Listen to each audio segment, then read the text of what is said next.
I know I needed help, and when you talked to me, all I heard was words I couldn't say a thing.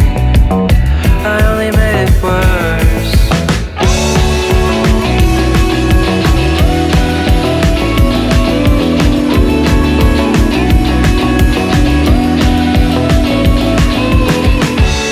And if I saw your man, would I start around crashing through your bedroom when he was around?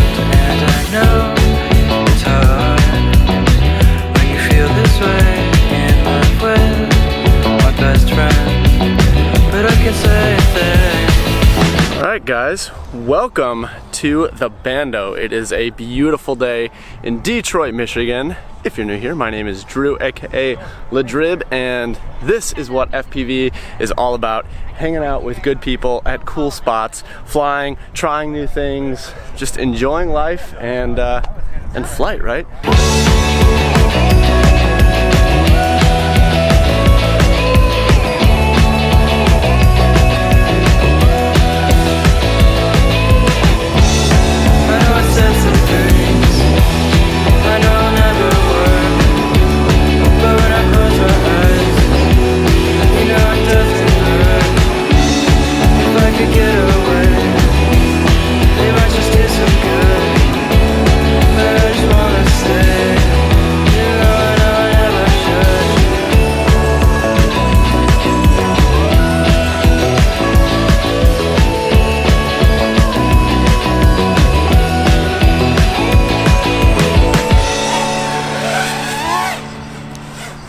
So this spot is a ton of fun. There is so much to do here. It's very technical. You can get fast, you can get slow and deep into stuff. Just lots of tricks, lots of gaps to hit. It's a blast, but it's also one where you're probably gonna end up crashing a lot and things are very likely going to get damaged. I mean, it's all jagged concrete, bricks, metal. It is rough.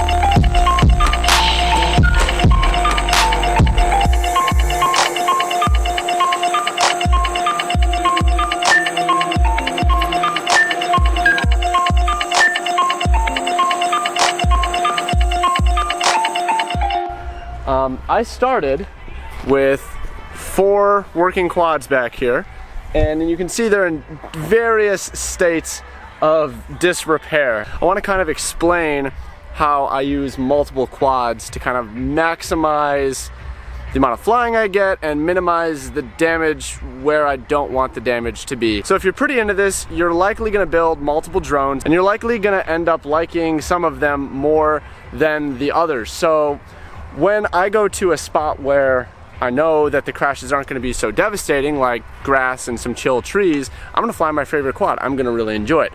But when I come here and I know things are going to get bad, I handle things a little bit differently. You start by identifying your favorite quad. For me, that's this one. It is just flying really nice. The carbon is in fairly good shape.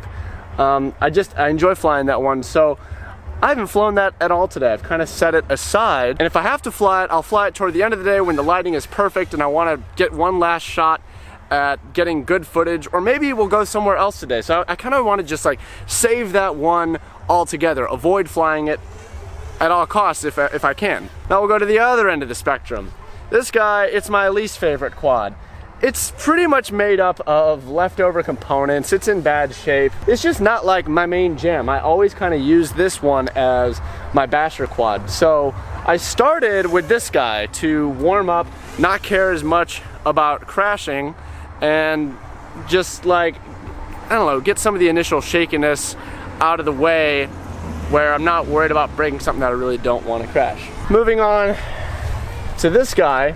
I like this quad a lot. Actually, I probably like these two about the same. They're a little bit different though. This one it's got got my long range crossfire receiver on it. This one is 6-inch, so it flies a little bit different. But for the most part, in terms of like how much I care about crashing them, like I'm more willing to crash them than my favorite quad, less willing to crash them than my beater quad. So once that one was out of commission, I moved on to one of these, and I just picked the 6-inch to go with, just to try something a little bit different. And I flew this and kept breaking props until I actually just ran out of 6-inch props. So this one is just kind of donezo because I don't have any more props to put on it. I mean, it took a bunch of crashes, but it's still flyable, but like I said, no props. So then we moved on to this guy. And I've also been crashing this one a lot, and I have been breaking things on it. So then what we get into is, once this guy starts to break, do I move on to my favorite one? No, I don't want to do that yet. What I start doing is go back to the beater quad, and this becomes the donor quad. As you can see, now it's missing a bell, it's missing a camera. That's because I've been taking parts from that and putting it on this one so that I can keep this one alive to avoid flying my favorite quad. And that's just kind of the approach I take. Like I said, if it gets down to it and I've broken everything and all I have left is my favorite quad, I don't ever want to let me liking my gear get in the way of enjoying flying or getting a good video or things like that. So when it comes down to it, I'll fly it. However, as long as, you know, I'm fortunate enough to have so many quads at my disposal, that's kind of the approach that I take.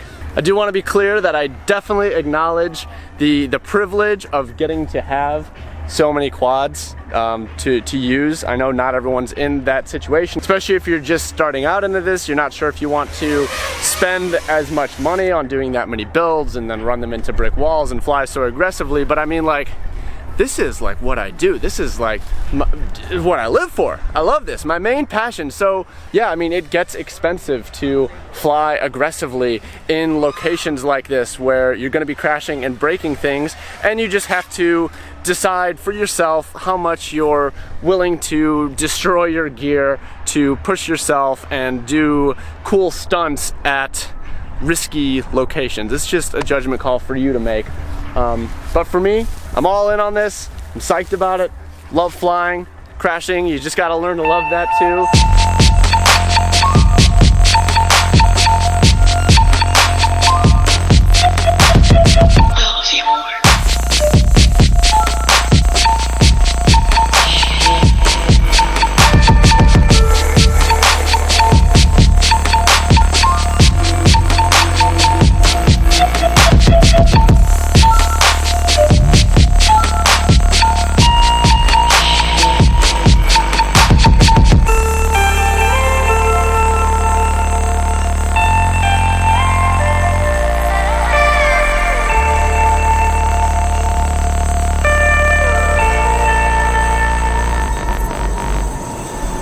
It is so nice that the nights are no longer frigid and we can enjoy being in the city.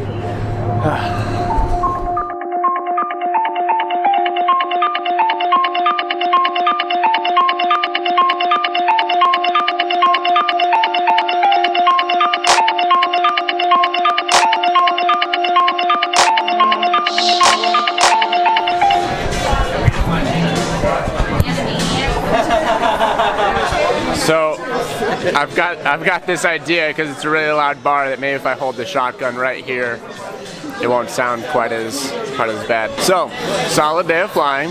How was your day flying, Jeffrey? It's pretty darn good. I enjoyed it. Reporting live on Channel 19 from Ready Player One here in Detroit, Michigan. Hey, don't take my mic away from me. We're doing this thing.